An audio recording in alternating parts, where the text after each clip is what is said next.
Hi hello నమస్తే welcome back to our channel food news. ఈరోజు tomato rasam, chicken గారకాయలు, chicken fry with carrot fry. ముందుగా బాండి పెట్టుకొని అందులోని ధనియాలు, జీలకర్ర, వెల్లుల్లిపాయలు, ఎండుమిరపకాయలు పొడి చేసుకొని ఆ పొడి ఆయిల్ వేసుకొని అందులో వేసేసుకోవాలండి. వేసేసుకొని టమాటో కూడా పేస్ట్ చేసుకోవాలి. చేసుకొని చింతపండు నానబెట్టుకొని మొత్తం ఆయిల్ వేసిన వెంటనే ఆ పొడి వేసిన వెంటనే టమాటో పేస్టు అండ్ చింతపండు పులుపు కూడా వేసేసుకొని కొంచెం సాల్ట్, పసుపు కూడా వేసేసుకొని బాగా టమాటో రసం పెట్టుకోవాలి. ఫ్రై చేస్తున్నాను చూడండి. క్యారెట్, ఆనియన్స్, జీలకర్ర వేసుకొని ఆనియన్స్ వేసుకొని అందులోనే కొంచెం క్యారెట్ ముక్కలు కూడా వేసేసుకొని బాగా ఫ్రై చేసుకోవాలి. టమాటో రసం అయితే రెడీ అయిపోయింది. చూస్తున్నారు కదా, ఎక్కువసేపు మరగనవసరం లేదు. చికెన్ మ్యాగ్నేట్ చేసుకుందాం. ఇవి గారకాయలు అండి. ఇవి గారకాయలు, అవి చికెను.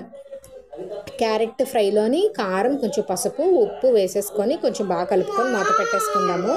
చికెన్ మ్యాగ్నేట్ ఎలా చేసుకోవాలంటే కార్న్ఫ్లోర్లోని కారం, ఉప్పు వేసేసుకొని అంతే, ఇంకేమీ వేసుకోకుండా దాన్ని కలిపి బాగా మ్యాగ్నేట్ చేసేసుకోవాలి. రైస్ కూడా పెట్టేశాను. రసం రెడీ అయిపోయింది, క్యారెట్ ఫ్రై రెడీ అయిపోయింది, ఇంకా రైస్ కూడా రెడీ అయిపోయింది.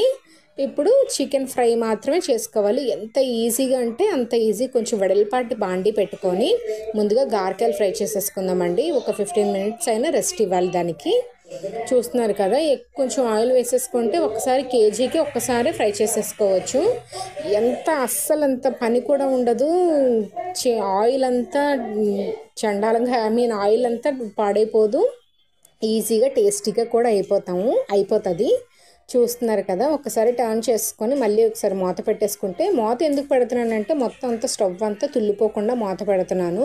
చూస్తున్నారు కదా, గారకాయలు ఫ్రై అయితే చాలా ఈజీగా రెడీ అయిపోయింది. హైలో పెట్టేసుకొని ఒక 2 మినిట్స్ ఉంచుకుంటే చాలండి, కుక్ అయిపోతుంది. ఇప్పుడు చికెన్ ఫ్రై చేసేసుకుందాం. అవి తీసేసుకొని అవి సర్వ్ చేసేసుకొని ఇప్పుడు చికెన్ పీసెస్ కూడా వేసేసుకోవాలండి, విత్ బోన్. అది చూస్తున్నారు కదా. ఇప్పుడు అవి కూడా వేసేసుకొని మొత్తం కేజీ చికెన్ కూడా వేసేసుకొని దాన్ని కూడా లిడ్ పెట్టేసుకొని ఒక 5 మినిట్స్ ఉంచితే అవి కూడా రెడీ అయిపోతాయి. ఇంకా అల్లం వెల్లిపాయ పేస్ట్ ఎక్సెట్రా ఏమీ వేయద్దు. ఆయిల్ అంతా పాడైపోతుంది, ఫ్లేవర్ కూడా బాగోదు. చూస్తున్నారు కదా, ఇలా ప్లెయిన్గా కార్న్ఫ్లోర్ వేసి ఉప్పు కారం వేసి వేపేసుకుంటే చాలా చాలా టేస్టీగా ఉంటుందండి. ఒకసారి మీ ఇంట్లో కూడా ట్రై చేయండి. ఈ సండే లంచ్ అయితే మాకు అదే లంచ్ కమ్ డిన్నర్ కూడాను. అలా నిమ్మకాయ పిండుకొని ఇలా తినేస్తే చాలా చాలా బాగుంటుంది. ఇవి లివర్ అయితే గారకాయ ఫ్రై అయితే కొంచెం తినేస్తారు పిల్లలు.